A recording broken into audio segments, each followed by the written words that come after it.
This is the story of Iran, not just a country, but something much older, something that has survived for thousands of years.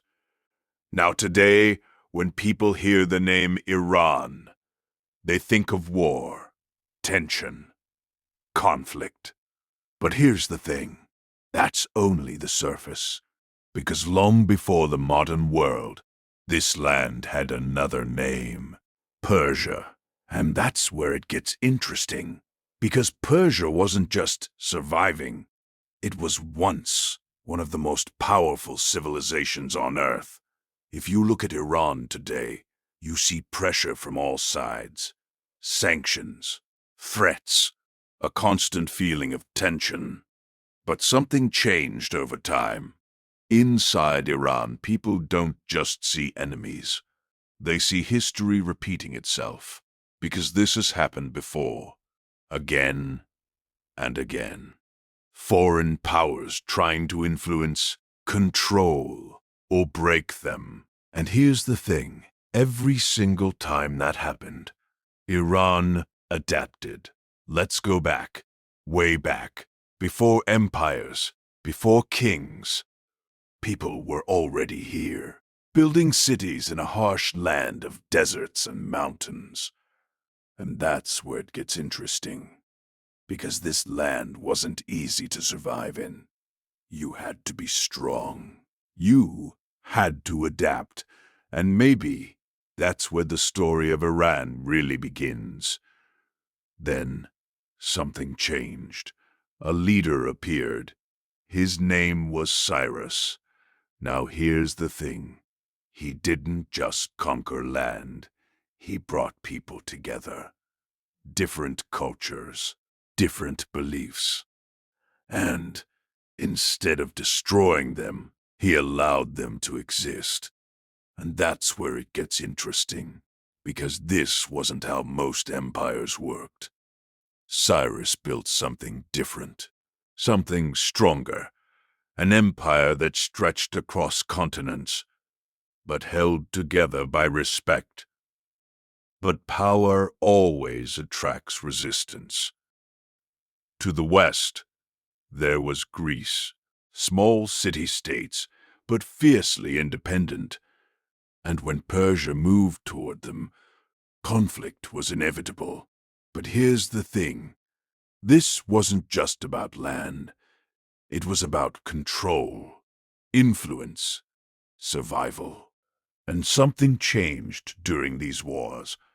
Persia realized even the strongest empire can be challenged. Then came someone no one expected. Alexander. Fast, ruthless, unstoppable. And just like that, everything started to fall. Cities burned. The empire collapsed. But here's the thing. This should have been the end of Persia. But it wasn't, because something deeper survived. Its people, its culture. And that's where it gets interesting. Iran was never just an empire. And soon, it rose again, this time facing Rome. Two superpowers, two worlds, fighting for centuries. But something changed in this era. Iran wasn't trying to expand endlessly anymore. It was defending itself, holding its ground. And here's the thing. Rome, one of the greatest empires ever, never fully conquered Persia. Then came a new force, Arab armies.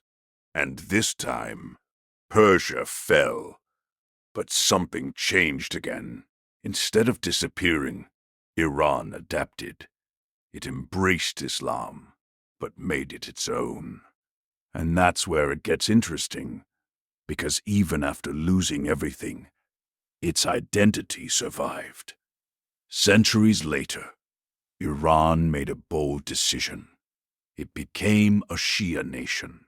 Now here's the thing. That choice isolated it, but it also strengthened it, because now Iran wasn't just protecting land, it was protecting belief. Then came foreign powers, not armies, but influence. Britain. They didn't always invade.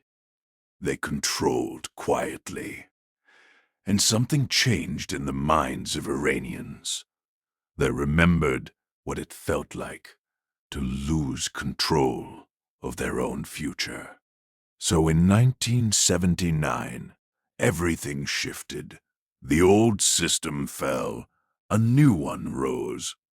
And here's the thing, this wasn't just political. It was emotional, a message to the world. No more control from outside. So when you look at Iran today, don't just see conflict. Look deeper, because this story didn't start yesterday. It's been written over thousands of years, and that's where it gets interesting. Because no matter what happened, invasions, wars, pressure, Iran never disappeared. It adapted. It survived. And maybe that's its greatest strength.